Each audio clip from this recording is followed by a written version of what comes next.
सेना को कहीं भी किसी भी मोर्चे पर हमारी रिक्वायर्ड है तो हम फ्री ऑफ कॉस्ट, मतलब हम पेमेंट नहीं लेंगे। और मैं आज भी जाने के लिए तैयार हूँ। और मैं आर्मी से जब रिटायर्ड हुआ था तो सूबेदार मेजर ऑर्डिनरी कैप्टन से रिटायर हुआ था। मेरे पास काफ़ी तजर्बे हैं और मैं आर्मर्ड कोर से हूँ। आर्मर्ड कोर का तो मुझे पूरी नॉलेज है टैक्टिक्स और टैंक की। तो मैं ये चाहता हूँ कि अगर आज मेरे कोर को या मेरी आर्मी को या मेरे देश को मेरी ज़रूरत है तो आप मेरे को टिकट भी मत भेजो, मैं मेरी टिकट से जहाँ बुलाओगे वहाँ आने के लिए तैयार हूँ और फ्री ऑफ कॉस्ट सर्विस करूँगा। मुझे पैसे की ज़रूरत नहीं, क्यों, पैसा तो मुझे बहुत दिया है। राष्ट्र सेवा का जज्बा आज भी आप में मौजूद है, इतना है कि उभर रहा है। जी जी।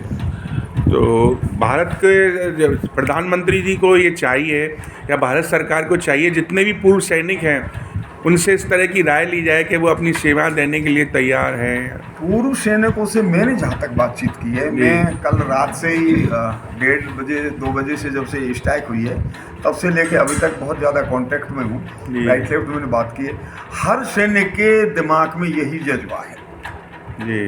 और उन सबके जज्बों की बात कहने के लिए ही मैंने आपको यहाँ एकत्रित किया कि हर हालत में हम 100% आज भी आर्मी में जाने को तैयार हैं और वैसे ही काम करेंगे जैसे एक नया सैनिक करता है, बल्कि उससे भी बेहतर करेंगे। लेकिन हमें बुलाए तो सही, और हम चाहते हैं हम उतावले जाने के लिए। देश पर जब भी खतरा मंडराएगा पूर्व सैनिक अपनी जान जोखिम में डालकर भी देश की सेवा करने के लिए तैयार है, तत्पर है। कई तो उम्र से पार हो गए, जैसे आप रिटायर्ड हो गए, बूढ़े हो गए आप बता रहे हैं, और आपकी तो जैसे ये सेवा करने का मौका है लेकिन उसके बाद भी आप में ये जज्बा बरकरार है।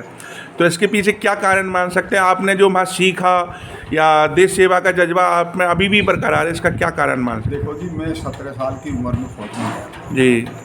वो उम्र एक ऐसी होती है जिसको हमारी लैंग्वेज में छछोर भाषा बोलते हैं। अच्छा। वहीं में पला बड़ा, यंग हुआ, सब कुछ हुआ और आर्मी की पूरी हमने सर्विस करी, 32 साल नौकरी करी, इतने तजर्बे लिए, इतने कोर्सेज करे कि आज उनके अलावा मुझे सपने में भी आर्मी दिखती है अभी तो। जी जी। और वही मेरे टैंक दिखते हैं। हाँ, विश्वास करो, मेरे मकान का ऊपर देख लें, मैंने मकान के ऊपर भी आर्मर्ड हाउस लिखा रखा। जी जी। क्यों, मेरा जज्बा है, मेरा एक जिज्ञासा है कि मैं आर्मी के लिए कुछ करूं। आपने सेवाएं दी हैं तो कभी युद्ध हुआ हो भारत पाक या भारत बांग्लादेश वगैरह, तो शामिल रहे आप उसमें? बिल्कुल, सन 71 की लड़ाई में जी पूर्णतः शामिल हूँ, पूरा।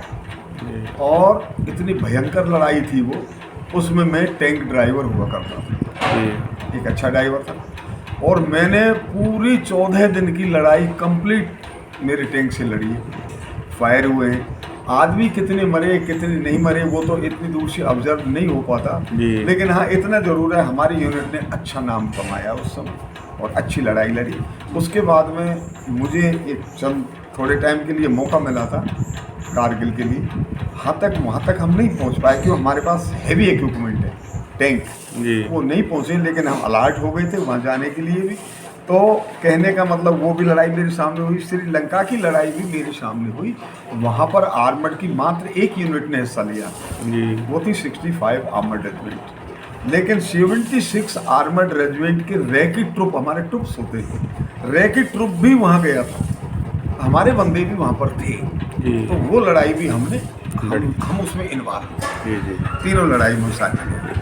ये थे कैप्टन जगराम सिंह, आज भी जिनमें देश सेवा का जज्बा बरकरार है।